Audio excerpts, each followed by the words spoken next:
Good morning to all our radio listeners and to our Facebook Live viewers. We celebrate today the Holy Mass for the Monday within the octave of Easter.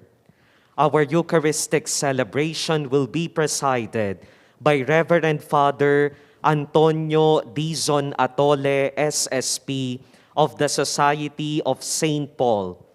Together, we sing the entrance hymn.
Good morning, my dear brothers and sisters. Good morning, Father. Before we begin our celebration, inviting each one of you na pwede pong pakitingnan ng iyong katabi, yung may mga katabi lang, at pakibati ng Happy Easter.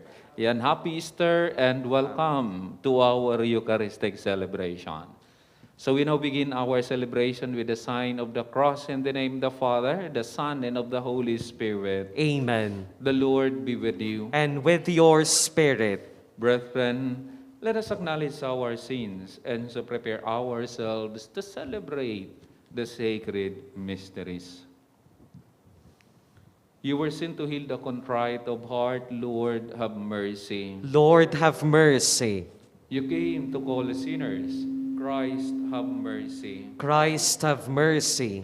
You are seated at the right hand of the Father to intercede for us. Lord, have mercy. Lord, have mercy. May Almighty God have mercy on us, forgive us our sins, and bring us to everlasting life. Amen. Gloria in excelsis Deo.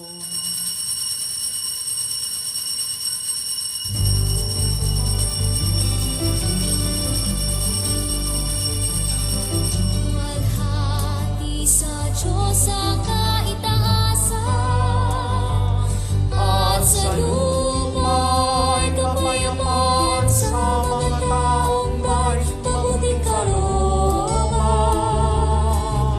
Pinupuri ka namin, dinarangal ka namin, sinasamba ka namin, inulwalhati ka namin. Sasalamatan ka namin dahil sa dakila mong kaluwalhatian. Panginoong Diyos, Hari ng langit, Diyos sa mga kapangyarihan sa lahat. Panginoong Jesucristo, bugtong na anak. Panginoong Diyos, Kordero ng Diyos, anak ng Ama, Ikaw na nag-alis sa mga kasalanan at sanlibutan, maawa ka sa amin. Tanggapin mo ang aming kahilingan, Ikaw na nanunod-unod sa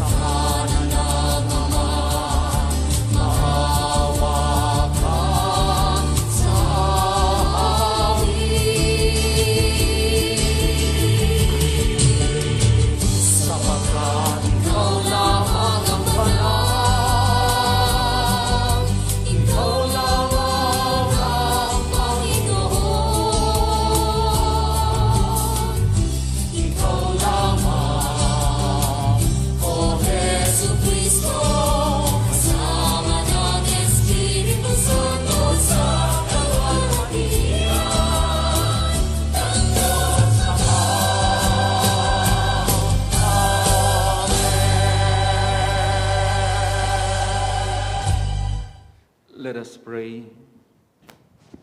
O God, who give constant increase to your church by new offspring, grant that your servants may hold fast in their lives to the sacrament they have received in faith, through our Lord Jesus Christ, your Son, who lives and reigns with you in the unity of the Holy Spirit, one God, forever and ever. Amen. Let us listen to the word of the Lord.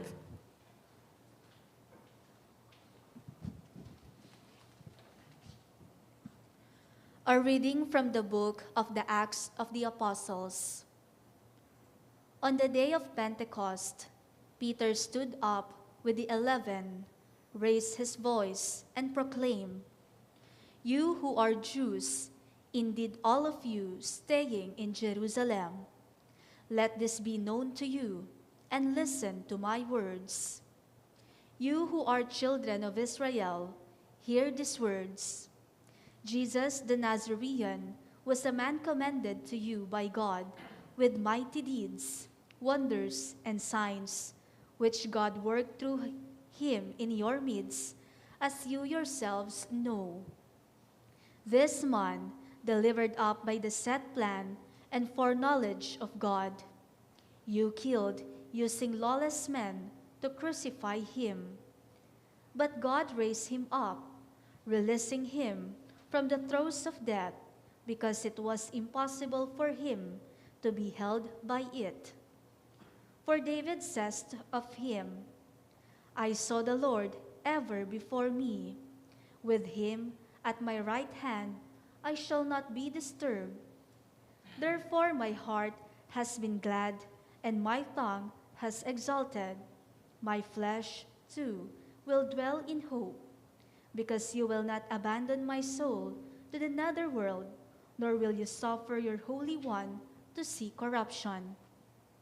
You have made known to me the paths of life. You will fill me with joy in your presence. My brothers, one can confidently say to you about the patriarch David that he died and was buried, and his tomb is in our midst to this day.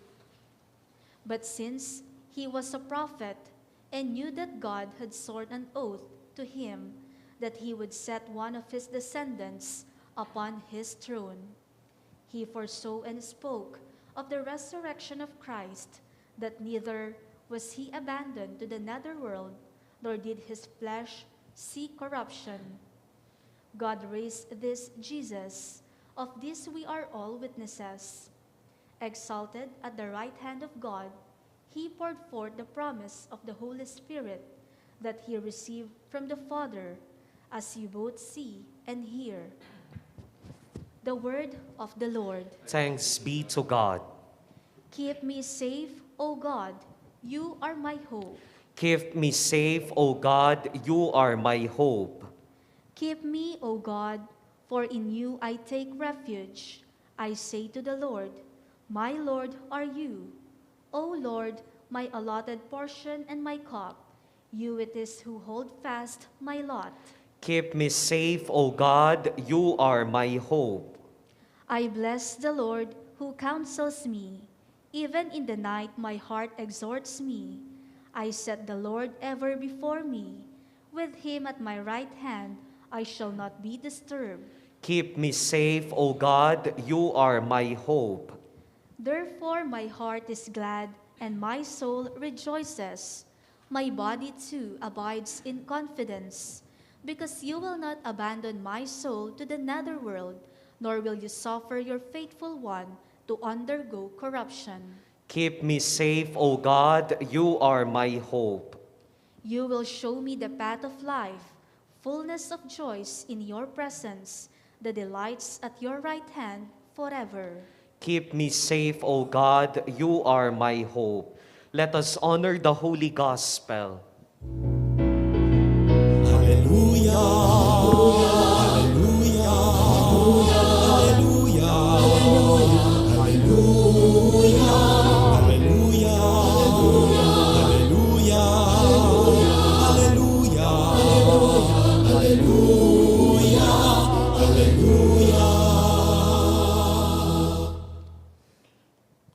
The Lord be with you. And with your spirit. A reading from the Holy Gospel according to Matthew. Glory to you, O Lord. Mary Magdalene and the other Mary went away quickly from the tomb, fearful yet overjoyed, and ran to announce the news of his disciples.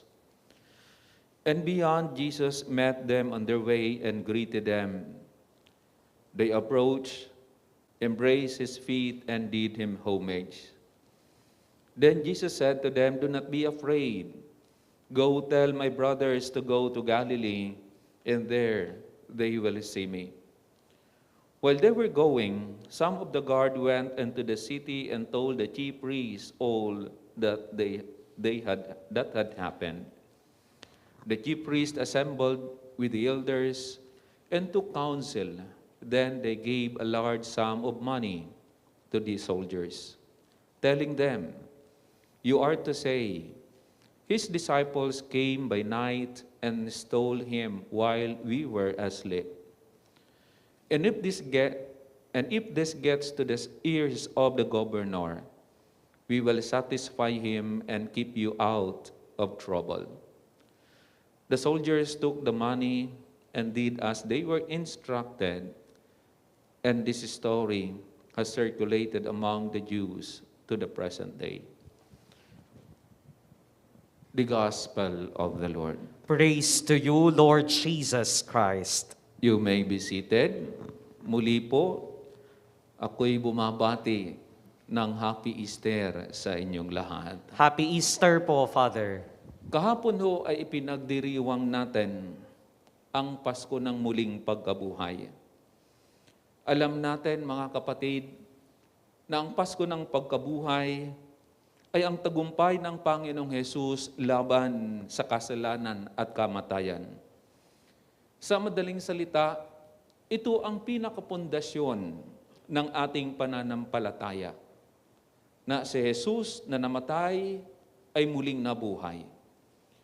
Ito ang buod ng ating pananampalataya, ang nagbibigay sa lahat ng ating pagsisikap at pagpupunyagi na magpakabuti at magpakabanal, sapagkat alam natin, hindi nagtatapos ang lahat sa kamatayan. Mayroong pagpapatuloy ang ating buhay sa buhay na walang hanggan na nakamtan para sa atin ng Panginoong muling na buhay.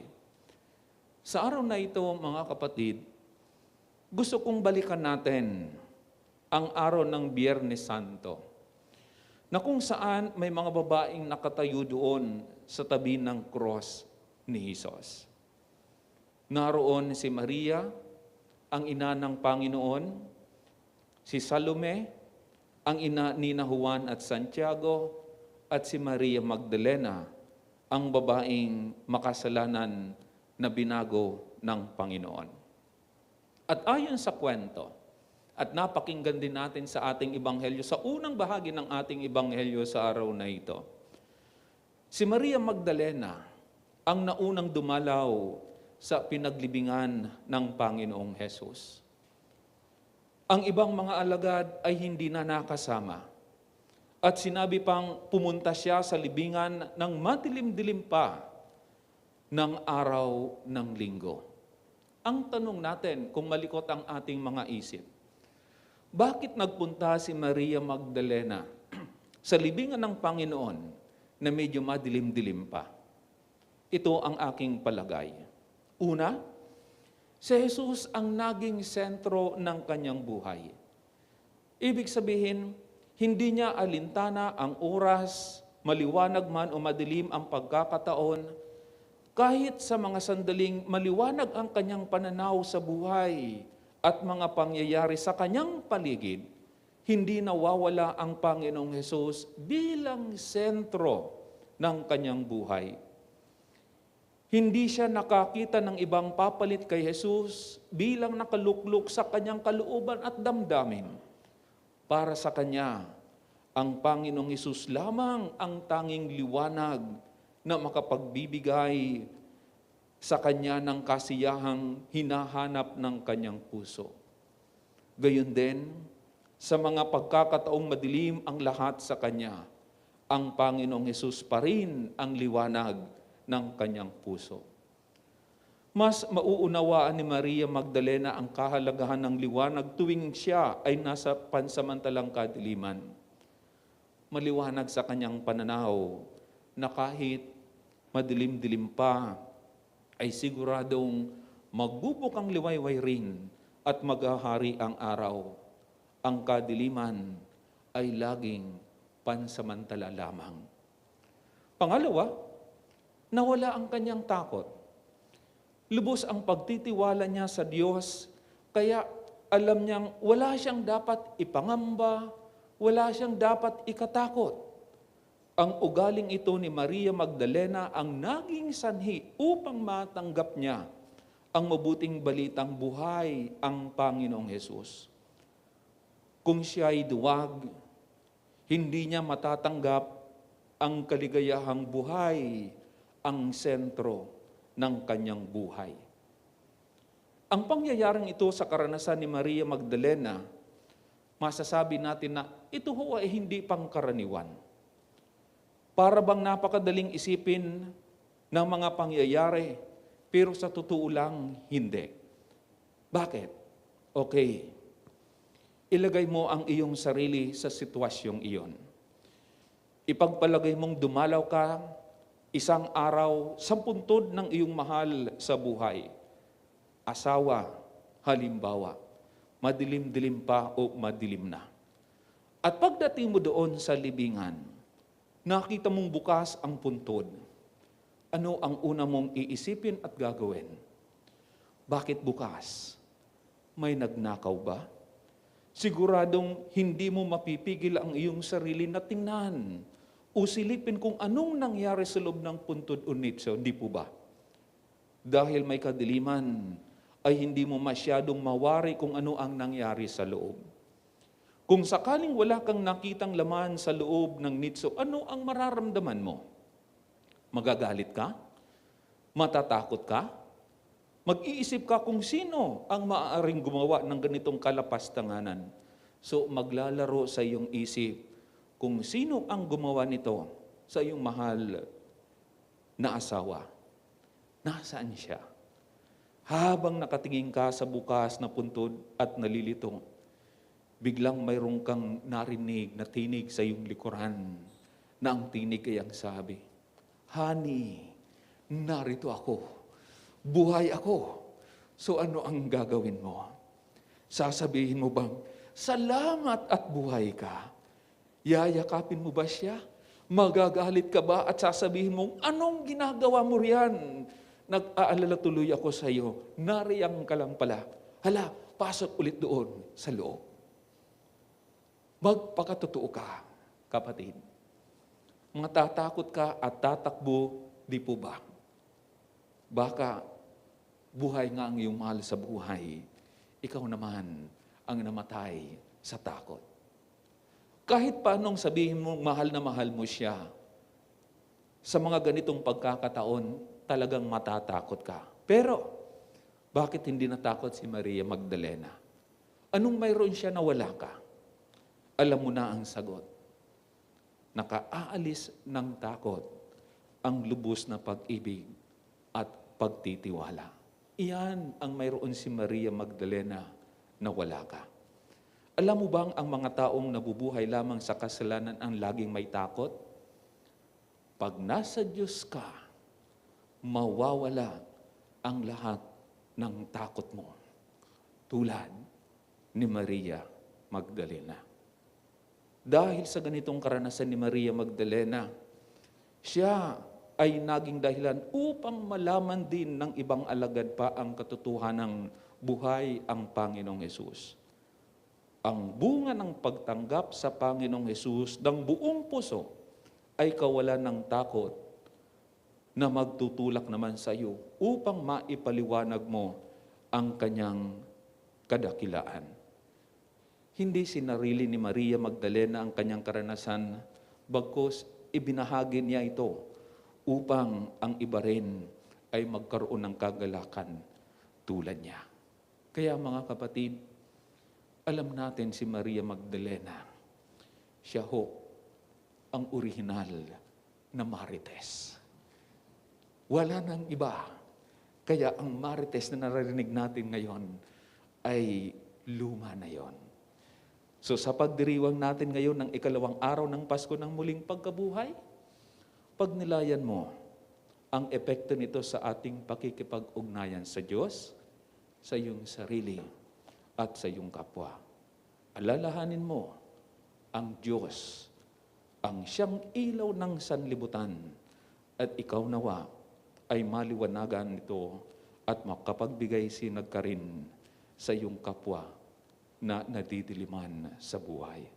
Mga kapatid, buhay ang Panginoong Hesus.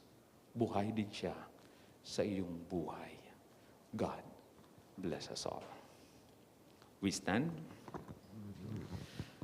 The awe and great joy which filled the hearts of the women on the day of resurrection continues to echo throughout the church today. Let our prayer be, Christ, graciously hear us. Christ, graciously hear us.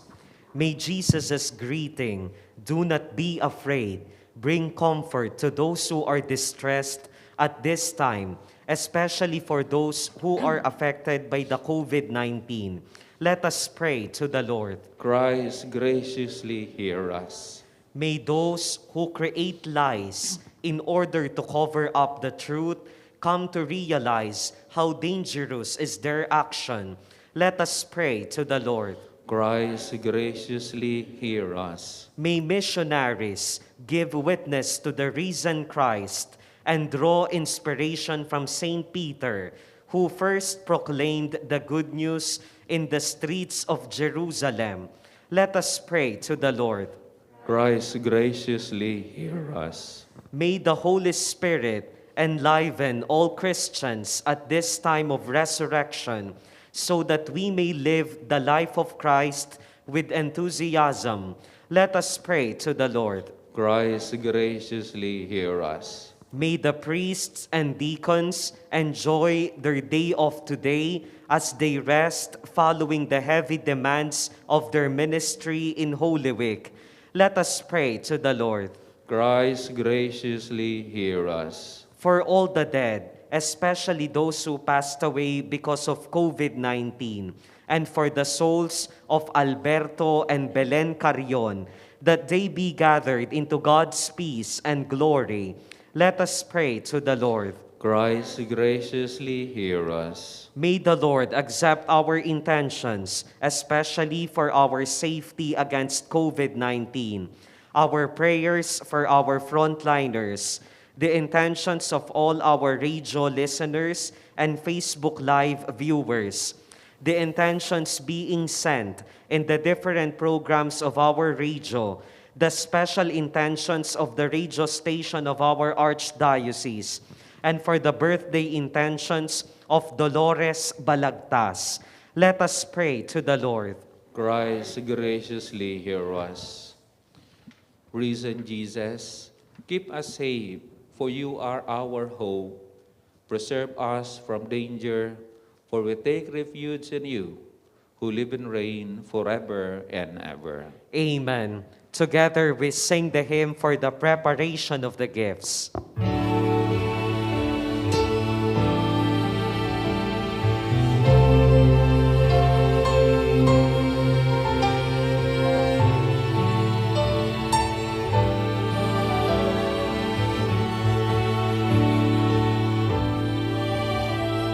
Ang himig mo, ang awit ko, lahat ng ito'y nagmula sa iyo.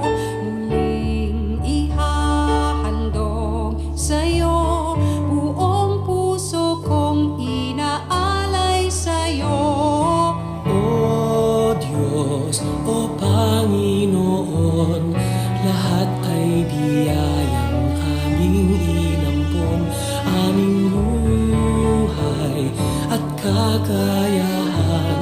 Ito'y para lamang sa iyong kalwalhatian.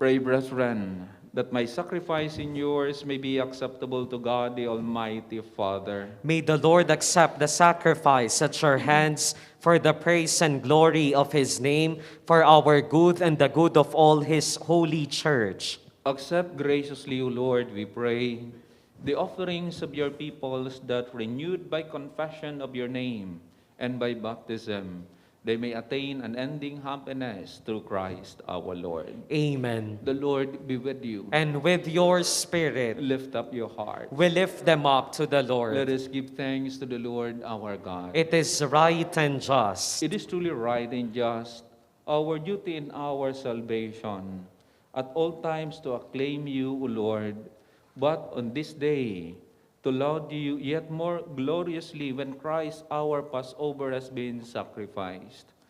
For he is the true Lamb, who has taken away the sins of the world.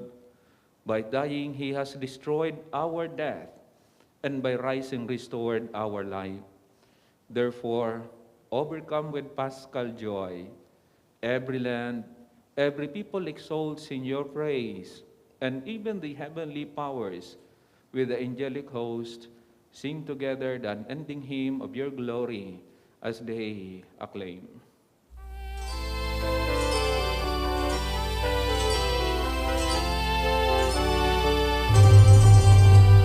Santo, Santo, Santo, Diyos makapangyarihan, Diyos na walaki ang langit at lupa. Hosanna, Hosanna, sa kaitaasan,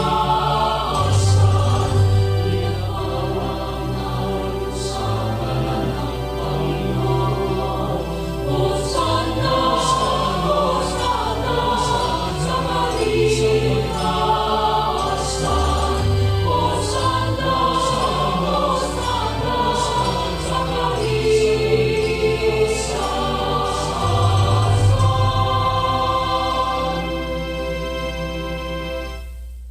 You are indeed holy, O Lord, the fount of all holiness. Make holy, therefore, this gift, we pray, by sending down your Spirit upon them like the dew fall, so that they may become for us the body and blood of our Lord Jesus Christ.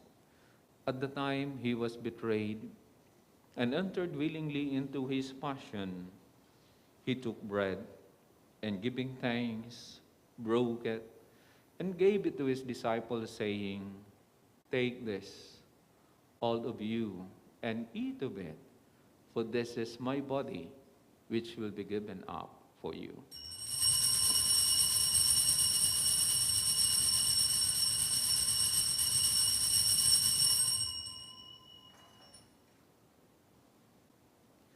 In a similar way, when supper was ended, he took the chalice and once more giving thanks, he gave it to his disciples, saying, "Take this, all of you, and drink from it.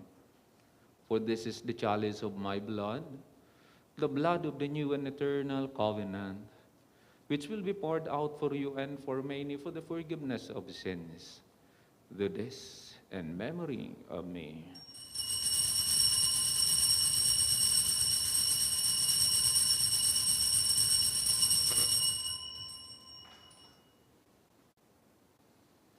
The mystery of faith.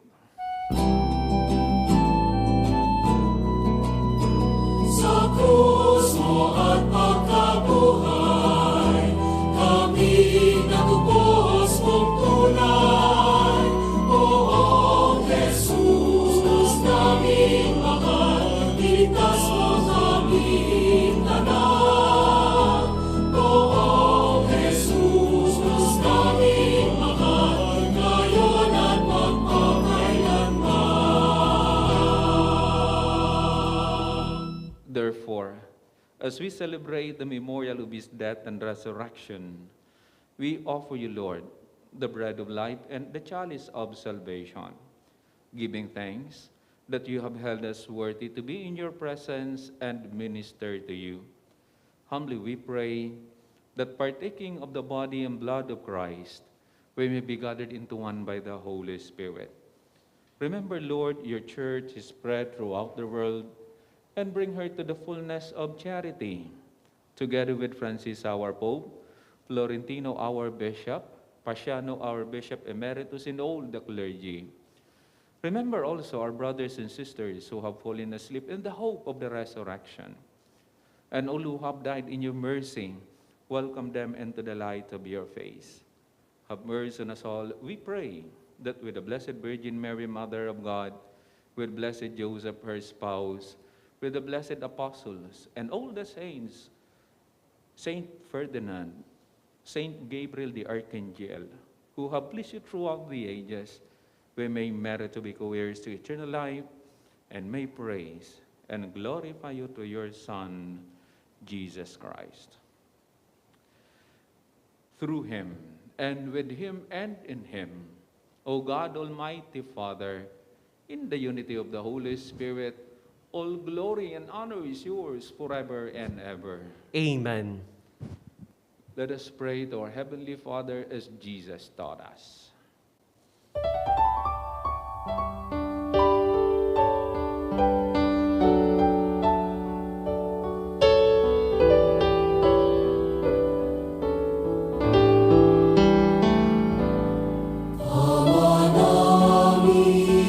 Sumasalangit ka, sambahin ang ngalan mo. Mapasa amin ang kaharian mo. Sundin ang loob mo. Dito sa lupa para ng sa langit. Bigyan mo po kami ngayon ng aming kakanin sa araw-araw. Patawarin mo kami sa aming mga sala para ng pagpapatawad namin sa nagkakasala sa amin. At huwag mo kaming ipahintulot sa tukso. At yadya mo kami sa lahat ng masama. Deliver us, Lord, we pray, from every evil. Graciously grant peace in our days, that by the help of your mercy, we may be always free from sin and safe from all distress, as we await the blessed hope and the coming of our Savior Jesus Christ. For the kingdom, the power, and the glory are yours now and forever. Lord Jesus Christ, who said to your apostles, "Peace I leave you, my peace I give you," look not on our sins, but on the faith of your church, and graciously grant her peace and unity in accordance with your will, who live and reign forever and ever. Amen. The peace of the Lord be with you always. And with your spirit. Let us offer each other the sign of peace. Peace be with you.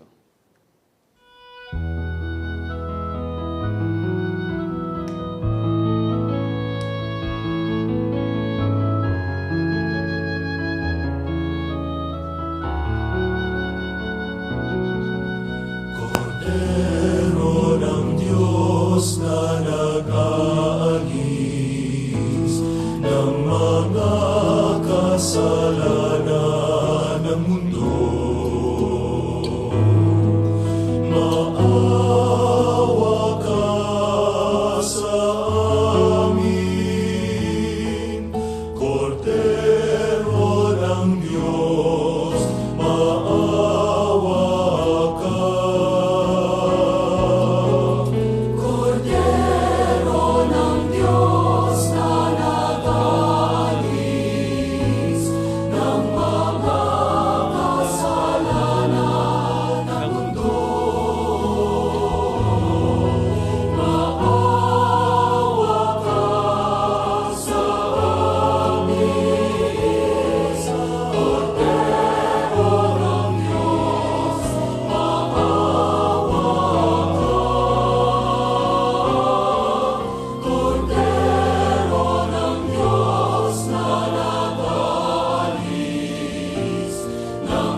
Lamb of God.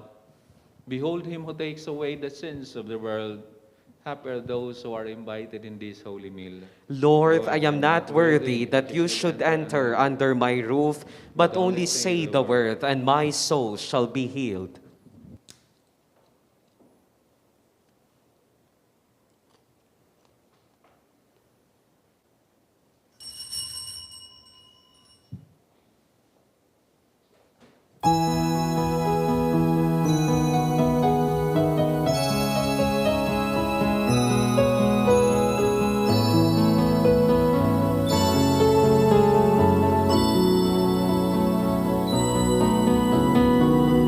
Bawat huni ng ibon sa pag-ihip ng amihan, wangis mo'y aking natatanaw. Pagdampi ng umaga sa nanlamig kong kalamnan, init mo'y pangarap kong hagkan. Panginoon, ikaw ang kasibulan ng buhay, puso'y dalisay. Kailan pa man ipahintulot mong ako'y mapahandusay sa sumasaiba yung kaginhawahan.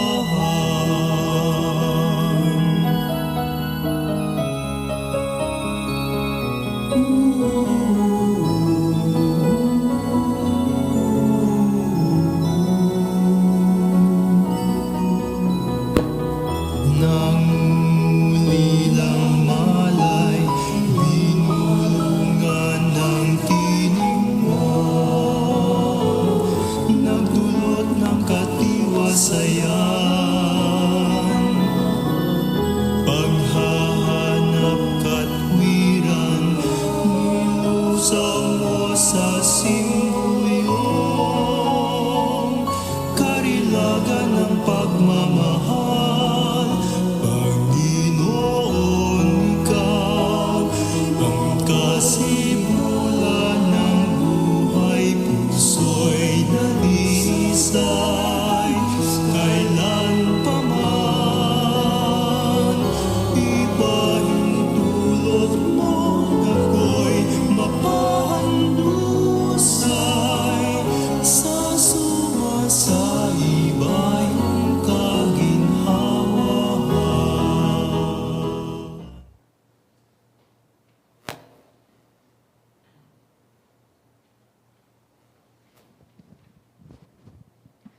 For our radio listeners and Facebook Live viewers who cannot physically receive the communion, we will join you in praying the act of spiritual communion. My Jesus, I believe that you are present in the most holy sacrament. I love you above all things, and I desire to receive you into my soul. Since I cannot at this moment receive you sacramentally, come at least spiritually into my heart. I embrace you as if you were already there and unite myself wholly to you. Never permit me to be separated from you. Amen. Together, let us pray the prayer for the 2022 national and local elections. Let us pray that the forthcoming national and local elections may truly reflect the will of the Lord, who guides the destinies of nations. For every petition, let us pray together. Deliver us, Lord, Deliver us, Lord, from coercion, intimidation, violence, and terrorism, deliver us, Lord, from dishonesty, lies, and all distortion of truth, deliver us, Lord, from bribery, graft, and all conspiracy for fraud, deliver us, Lord, from gullibility to the deceptive and blindness of perspective, deliver us, Lord, from threats, intimidation, and perverse language. deliver us, Lord, Let us pray together. Hear us, Lord. hear us, Lord, That conscience may always be our ultimate norm. Hear us, Lord. That the common good may always be our highest goal. Hear us, Lord. That human dignity may be respected all the time. Hear us, Lord.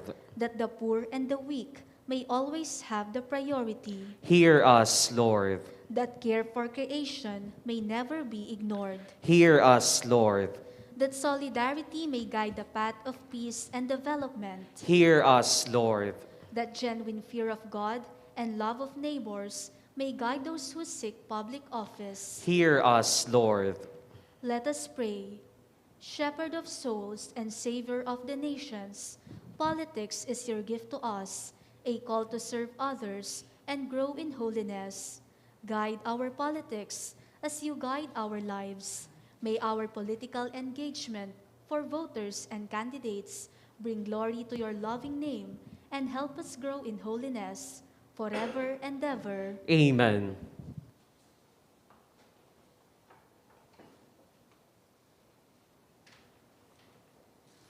Let us pray. May the grace of this Paschal Sacrament abound in our minds, we pray, O Lord, and make those you have set on the way of eternal salvation worthy of your gift, through Christ our Lord. Amen. The Lord be with you. And with your spirit. May Almighty God bless you, the Father, and the Son, and the Holy Spirit. Amen. Go forth, the Mass is ended. Alleluia, alleluia. Thanks be to God. Alleluia, alleluia. Queen of heaven, rejoice, hallelujah. Your Son Jesus is risen, hallelujah. Blessed Mother of God, humble servant, be glad. Christ is risen, hallelujah. Pray for us, hallelujah.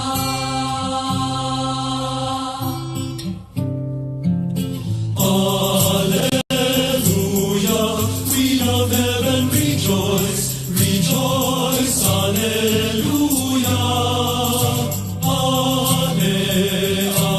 Alleluia, Christ is risen, Queen of heaven, rejoice, pray for us, alleluia. Queen of heaven, rejoice, hallelujah. Queen of heaven, rejoice, Jesus, hallelujah. Blessed Mother of God, humble servant, be glad. Christ is risen,